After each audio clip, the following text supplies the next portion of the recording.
Investor's Edge with Gary Kaltbaum. Straight talk about you and your money. Now from the BizTalk studios, here is Gary Kaltbaum. And welcome once again to Investor's Edge. I'm Gary Kaltbaum, your host. Hey, thanks for being with us today. Glad you're here, ladies and gentlemen. Happy that you are listening.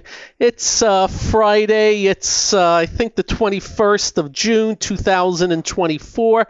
Hope you're having a good day. Want to thank Adam for doing the show, I believe. Let's see. Adam did the show yesterday and Tuesday, I believe. And we were off on Wednesday. Yeah, I think I got that right. Anyway, we thank him very much. Much appreciated. As always, serious talk on everything that affects you. And when we say that, we mean it. As we head into next week's debate between the Ebola virus and the bubonic plague. And by the way, we don't say that sarcastically. And into the election, we will cover everything without any agenda, any ulterior motive, any bias. We have lost all love. We're in nobody's tank. 35 trillion of debt defines that, as well as all kinds of other stuff that we have gone over here. But that'll be for another moment in time. And if you do not get this radio show in your city, we'll post it at GaryK.com. We'll also post it on our Twitter feed, which is now X. And if you don't follow us on X, you should. And if you'd like to email us, go ahead. Just be nice. You know what the best part of my day was today? I had to start out with this. I just got off the phone with my father, and in case you don't know, he will be 93 on October 20th. My father, 93. And he is, how do I put this? Self-sufficient. But he's had his moments and problems. You know, when you're that age, he's fallen a few times that. But he has all his faculties completely. And I brought up to him Willie Mays. And in case you don't know, Willie Mays was and always has been my baseball idol. When I was a kid, the mornings went like this. Run outside at the doors, the Miami Herald, pull out the sports page, and look what Willie Mays did. That's what the story was. And the reason was he was playing for the San Francisco Giants, so the games ended late, so we never knew until the morning. I was a big Willie Mays fan, big time. So I bring it up to my father about Willie Mays. He goes, let me tell you about Willie Mays. And do you know what he did in the next 15 minutes? He told me that, number one, he remembers Willie Mays' first home run. He watched it. Number two, he started telling me the whole starting lineup before Willie Mays went to the San Francisco Giants. He went to the first base, second base. I go, wait a minute, you just went through the whole team, the reliever. My father at 92 years old was able to tell me the whole team from I don't even know what year that was. Amazing. I was in my car listening to him with the biggest smile on my face. I didn't even know how to react. Anyway, that's how good my day was today. Just that. Doesn't matter what else happened during the day. That was big stuff, if you ask me, for me. Anyway, good day. We segue. Let me read a couple things to you, and then we'll get into markets. So we've been telling you for months on this show, before anybody else, that Joe Biden is running deficits this year in the range of $2 trillion plus. While everybody is on telling you 1.5, which still sucks. The Congressional Budget Office, which is never right, just raised the estimate for the deficit this year from 1.5 to 1.9 trillion. a sin. But then they said, but when you go through the fact they're moving some payments, it's really $2 trillion. So all of a sudden, the Congressional Budget Office is catching up to us. And just so you know, if the Congressional Budget Office says $2 trillion, make it 2.5. I'm not done. The Congressional Budget Office just came out and warned about the next 10 years. Where the hell they've been for the last 10 years while we've been warning. They say our debt is going to go from 35 trillion and in 10 years be 56 trillion. You know what Gary says? I give it 6 years. And do you know why? Because we haven't had a downturn in the economy. I'm guaranteeing you a downturn in the economy going forward. I'm guaranteeing it. And do you know what happens when they get a downturn? The revenue they get from us, we the people, goes down markedly. But they still spending, I can't even say like drunken sailors, because drunken sailors fall asleep.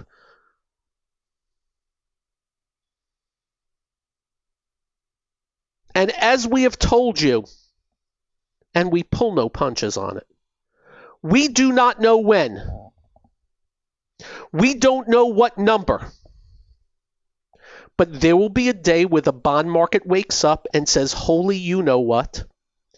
And yields will no longer be looking at inflation, but they will be looking at what Bush, Obama, Trump, and Biden have done with every politician underneath them.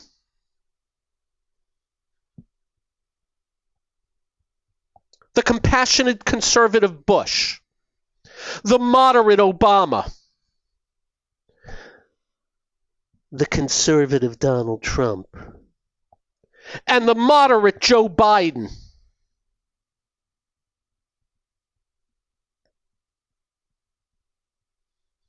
Which leads me to Janet Yellen.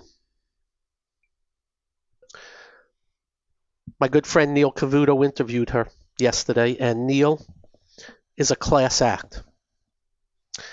And Neil will do interviews in a way where they should be done, above a level. I could not do an interview with Janet Yellen without raking her over the coals. I would not give her a chance to spew her BS. But I'll tell you what we did find out about Janet Yellen and Joe Biden. And it's just what I told you. The great financial con, the biggest one in history, is what they are doing with the raising of the government size, scope, reach, and spending, and then coming after you. And that's what will happen if they win the election and get the House and Senate. At this point, I don't give a crap who wins the White House, because you know what I think of both. But whoever wins, let's hope for gridlock. Let's hope for gridlock. Let's hope for gridlock.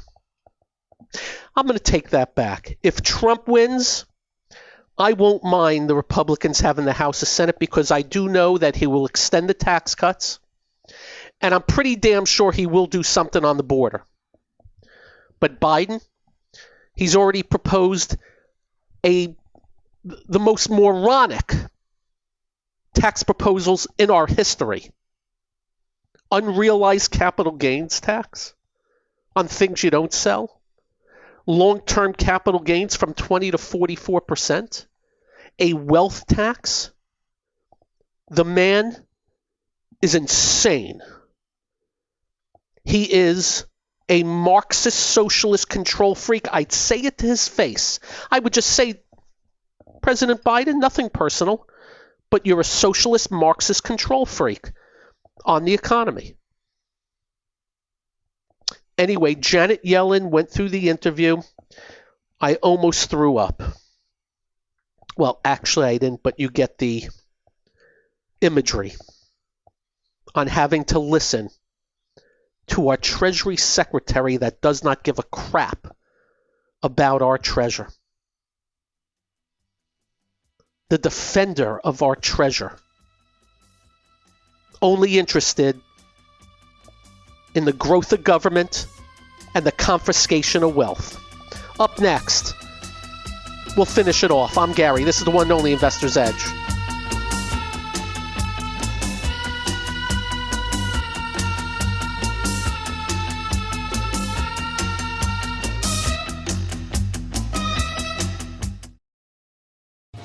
Hi, I'm Gary Kaltbaum, host of the nationally syndicated radio show Investor's Edge. We're not just handsome radio people.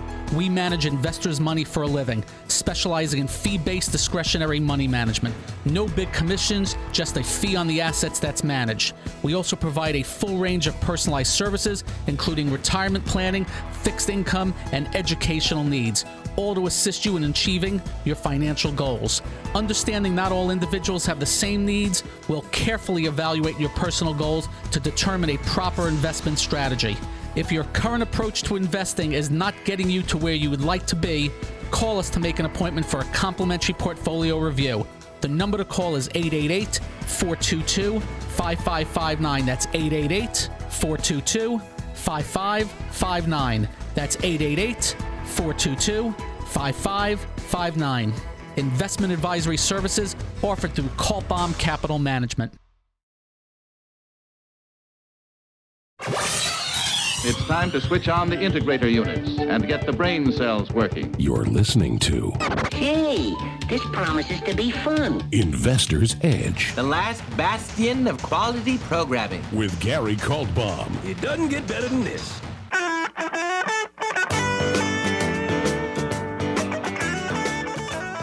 Now, I'll finish it up with the problem with Trump is he does not care about the debt and deficits and size of government either.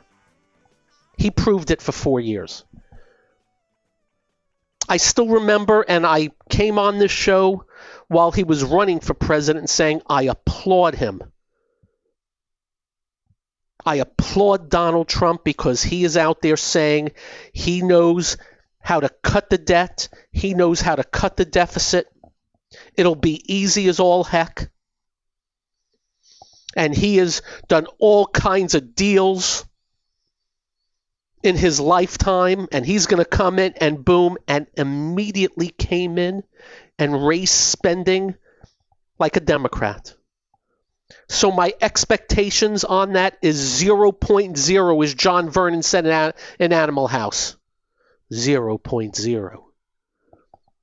So both of these schmageggies will do nothing on the debt and deficit, guaranteeing the day of comeuppance.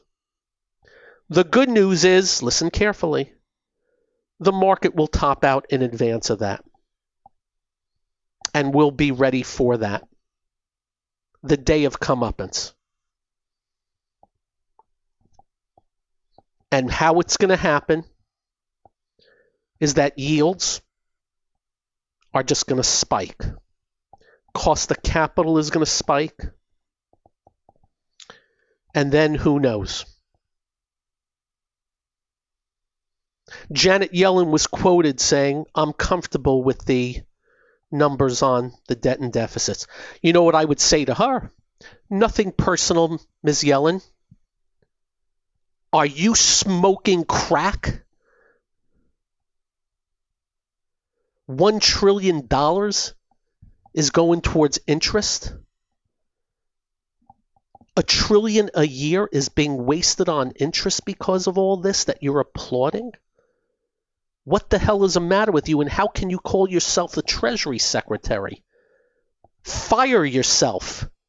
Get lost. Anyway, that's what I was watching in the last couple of days. The Congressional Budget Office is now warning us about $56 trillion in 10 years, but that's so much bill crap. It's going to be 70 in 10 years. But don't worry. It's the percentage. Just remember something. They keep abusing us. We keep growing the economy. The government doesn't grow squat. The government is a Hoover vacuum, sucking our hard-earned dollars. And I love when they say tax cuts, they cost. No, they don't. It's our money. We make it. Government doesn't give us anything. We give it to them. It's such a con when they say that, and they're very good at it. Oh, and Janet Yellen said the two words fair share twice in the interview. I'll give her fair share. Okay, we're done with that, but we just had to do that because the Congressional Budget Office is always behind, always catching up to what we've been telling you, and now they're finally, oh, my goodness gracious. Oh, my gosh. Oh. And just remember, when the Republicans, I saw one of them today, was all worried about the spending, he's signed off on everything for the last 20 years. Not going to mention who, doesn't matter. All right. I don't even know where to start because I haven't done the show in a couple of days. But a few things are sticking out. Some sore thumbs. Number one, more than likely, yesterday, the move in the semiconductors AI hit a moment in time. And what we mean by that is NVIDIA, off its gap on earnings, went up almost 40% to the open yesterday and had another reversal like it did on March 8th, and that took it into a new paradigm of trading. And what that means is time and price of backing and filling and working off the near-term excess. And it also occurred in other names also. So that's number one that I wanted to mention. Doesn't mean the end of the world. Just remember that happened in March. NVIDIA's high was $97.40, $974 pre-split. It now topped out at $140. It's pulled back already about 9% in 2 days.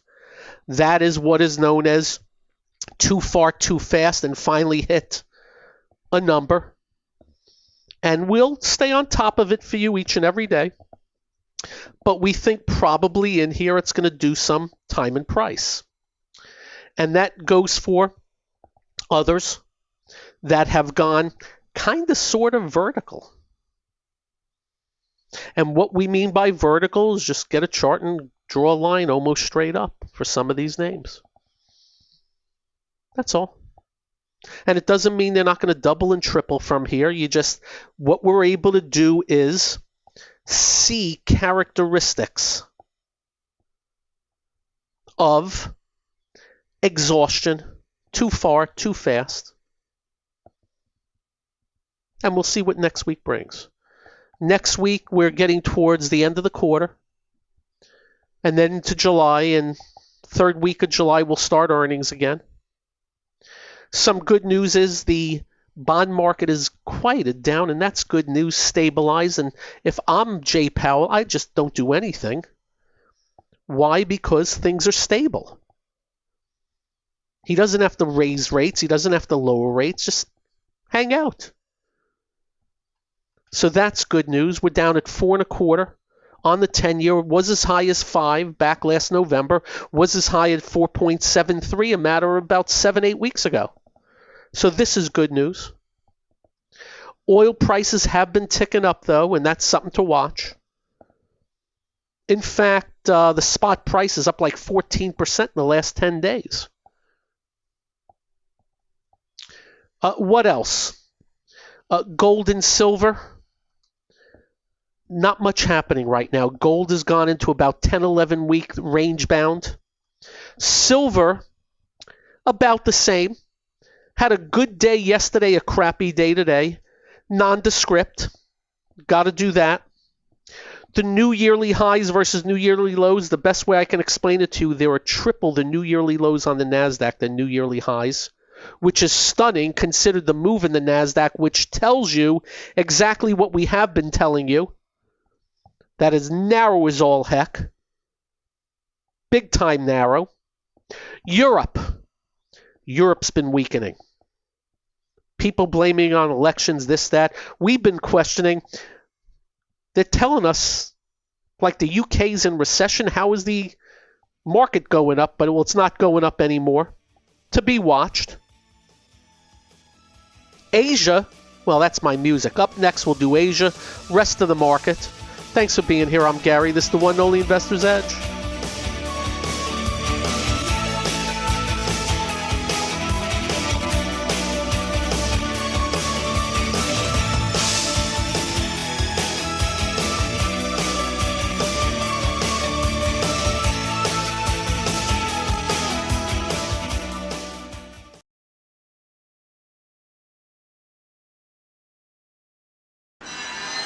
Listening to America is talking. Investor's Edge. He's got to be pleased with that. The crowd is just on its feet here. He's a Cinderella boy. With Gary Kaltbaum. Comes highly recommended. You're going to feel better if you talk to him. And welcome once again to Investor's Edge. Let's continue wrapping Asia. I've got to tell you, it was the third week in April, well, actually the second week in April, where we said Asia looked like it's turning up. And then we said, boy, it's really starting to ascend. And I got to tell you, for 9 days, ascended very well, but since, crap. And what I'm using for you is the exchange-traded funds, the FXI, the KWEB. But then you go underneath the surface, there's individual stock names, and all I can tell you, the two big names, Alibaba, just croaked. Baidu, double croaked into new yearly lows. So it's going to be tough for them to get going. So foreign markets are not a tailwind right now for us. Thus, there's been a little bit of next. As we have told you, underneath the surface, just not even close to the big indices. The Russell 2000, nothing. The transports, the best thing I can tell you is maybe they're trying to hit a low here near term, but they have been weak as can be. Other areas, commodities, very weak. Oils, very weak. Even though oil prices have come up. Getting a little bit of if-iness in some of the big banks. Citigroup below the 50-day. For starters, Wells Fargo below the 50-day. Anything below the 50-day loses the ascension, as we call it. Moving on, GameStop. Down another $1.66 today to $23.93, was $48 when that ass clown, Roaring Kitty, decided to be a double ass clown and do that streaming to show he is an ass clown. And all his followers, what did I do? Why the heck did I? It's gone down 50%. From the streaming. And as I have said to you, and as we always tell you, when we take some people on like this, we tell you we take it straight we would say it straight to their face. He bought. He knew he had influence. Posted videos. Got people riled up. Somehow the stock went to $65 in a couple of days. Right back down to 18 4 days later, screwing everybody. When that happened, oops, I'm going to announce some streaming, come join me. They ramped it back up to 48, back to 24. And just remember, this thing was $10 before this jackass started things up again. And let me repeat, I don't care what he's worth. I don't care what he looks like, though he looked like a jackass. I don't care how he sounds, though he sounded like a jackass. Be careful. Just be careful. On that streaming was a running commentary from people, and there was some people on there, if they would tell them the truth, were losing their arses. Some people crying, begging him and begging others, join in and get this stock back up. That's not how market's supposed to work. And of course, at the same time, GameStop announced lower numbers, bigger losses, and monstrous, and I mean monstrous, secondary offerings to dilute their own shares. And as we always tell you to finish up this part, I have no clue whether they're going to be able to run it again or not. If you're neck deep in it, I hope they do run it again. And I mean that. I hate seeing anyone lose money like this.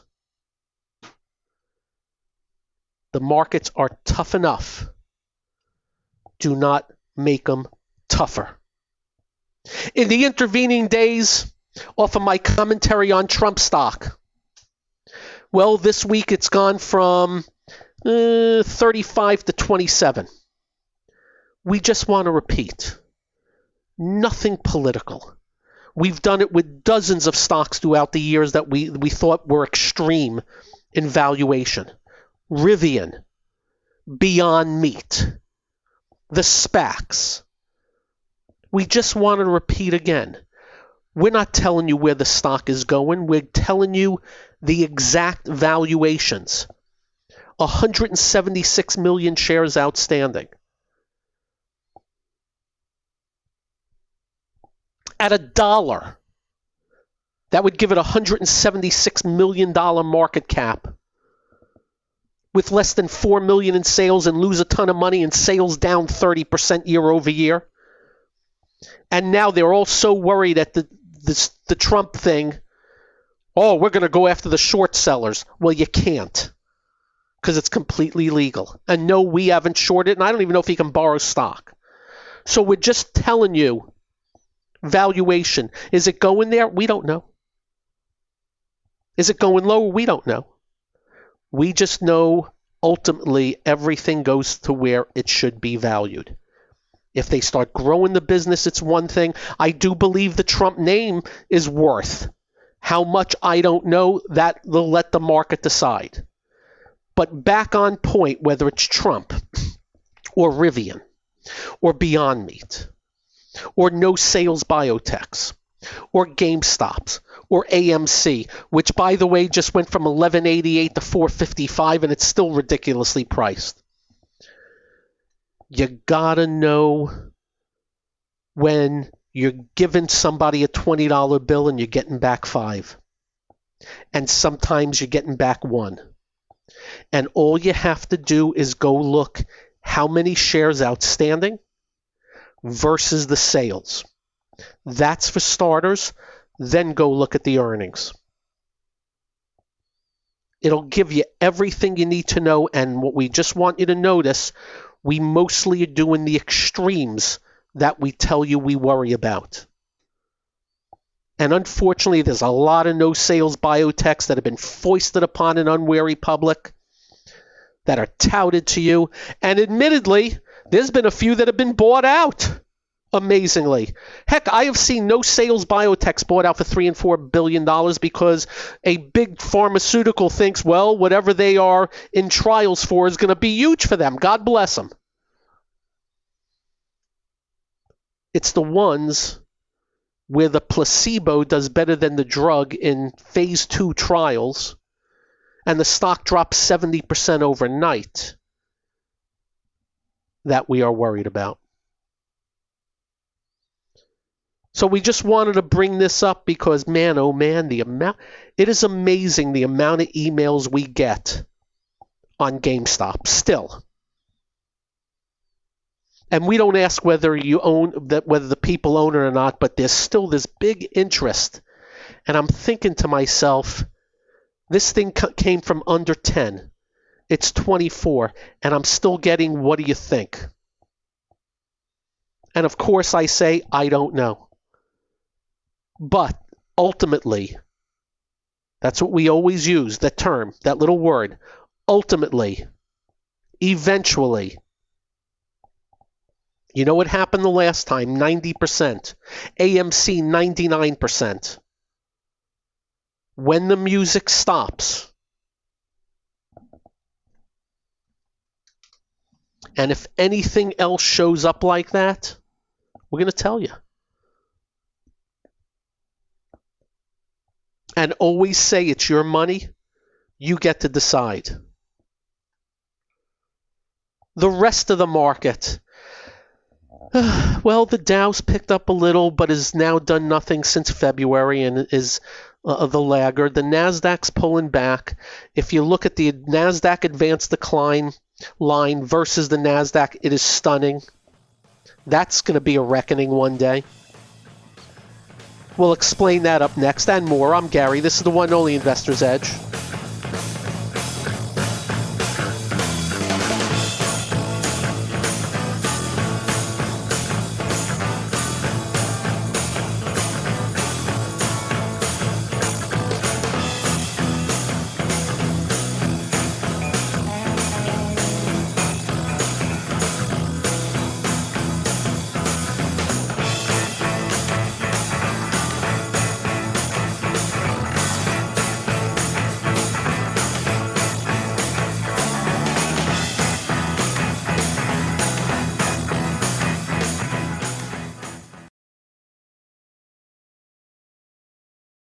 You're listening to What are we waiting for? Well, what are you waiting for? 1, 2, ready, go. Action! Investor's Edge with Gary Kaltbaum.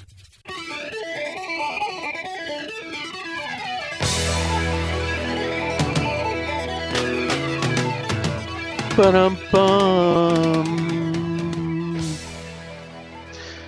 By the way, Bernie Sanders put out a note today. He wants to go after excess profits. Don't you just love Marxist control freaks? We need a 95% windfall tax on excess profits of large corporations. This Yutz has never had a frickin' job. And he hates success. He hates people that are successful. You're all the antichrists. Because Marxists hate people they can't control. That's what it's all about. A windfall tax on, what is an excess profits of large corporation? Oh, they're making too much? You mean the company's so damn good? Creating wealth and jobs? It's excessive. What would I say to Bernie Sanders if I ever met him face to face? Nothing personal, Bernie. Go screw. I hate using hyperbolic words, but he's economically evil. Economically evil. Notice I didn't say personally. Economically evil. If you were moving up in life, working your tail off, he will take a machete out and cut you off at the knees like there's no, he will stomp on your head. How dare you?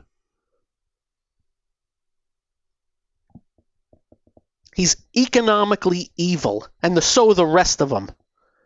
And all these economically evil dolts are destroying countries. Somehow they were able to run countries. Venezuela, dead. Cuba, dead. Argentina turning up to the good as they elected a Ronald Reagan / Margaret Thatcher. A We the People guy running Argentina. low taxes, less regulations, smaller government, getting out of the way, and things are thriving there.